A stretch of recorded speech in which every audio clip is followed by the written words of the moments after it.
सूचना अधिकार कर्मी को मिलुछि हत्या धमक। सूचना मागी उचित न्याय पर लोकायुक्तों द्वारस्थ हेबारु सूचना अधिकार कर्मी को मिलुछि हत्या धमक। आ न्याय पर थाना द्वारस्थ सूचना अधिकार कर्मी संघ एभଳି ଅଭିଯୋଗ ଆସିଛି ବାଲେଶ୍ୱର ଜିଲ୍ଲା ବାଲିଆପାଳ ଥାନା ଅଞ୍ଚଳରୁ। ଅଭିଯୋଗ ହେଉଛି ବାଲିଆପାଳ ଅଞ୍ଚଳର ଜଣେ ପ୍ରଭାବଶାଳୀ ବ୍ୟବସାୟୀ ଓ ତାଙ୍କ ପୁଅ କୃଷି ବିଭାଗ ଉଦ୍ୟାନ ବିଭାଗକୁ ହାତ ବାରିଶ କରି ରାଇସ୍ ମିଲ୍ ପଲିଷ୍ଟର କରିବା ପାଇଁ 2014 ମସିହାରେ ଶାଗ ମାଛ ଦରରେ ଇଡ୍କୋ ଠାରୁ ପାଖାପାଖି 5 ଏକର ସମ୍ପତ୍ତି ଲିଜ୍ ନେଇଥିଲେ। ମାତ୍ର ଅଦ୍ୟାବଧି ତାହା କାର୍ଯ୍ୟକାରୀ ହୋଇନାହିଁ। ବରଂ ଉକ୍ତ ସ୍ଥାନରୁ ଅନ୍ୟ ଉଦ୍ଦେଶ୍ୟରେ ବ୍ୟବହାର ହେଉଥିବା କଥା सूचना अधिकार द्वारा जानिपारे बालियापाଳ सूचना अधिकार अभियान पक्षରୁ लोकायुक्तଙ୍କ निकटରେ ଫେରାଦ ହୋଇଥିଲା।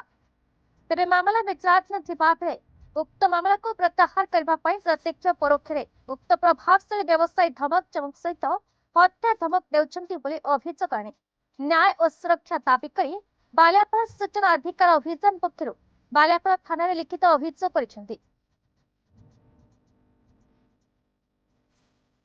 अनुज कुमार महापात्र सभापति सूचना अधिकार अभियान बालियापाल आम बालियापाल स्वार्थ बालियापाल गोटे कोल्ड स्टोरेज आ गोटे राइस मिल दीर्घ 13-14 सरकार मंजूर करथिला बेले एवं सी जी बाबू नहीं सी 5 एकर जगह नहीं 1 एकर ना हूँ विजय विश्वाल सी व्यवसायी जड़े बादाम व्यवसायी सी पुओ ना 1 एकर 34 नहीं कोल्ड स्टोरेज लक्ष्मीधर विश्वाल एवं निज ना 3 एकर 50 नहीं राइस मिल किंतु आज पर्यंत कौन प्रकार कार्य है ना।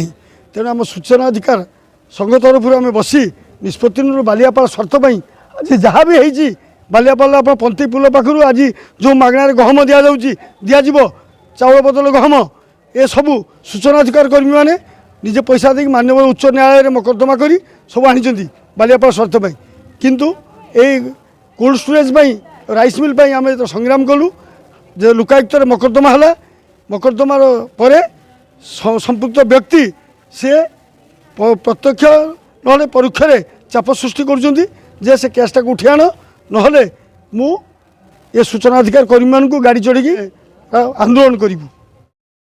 बालेश्वर जिला बालियापाल अजित संग रिपोर्ट BE न्यूज ओडिशा।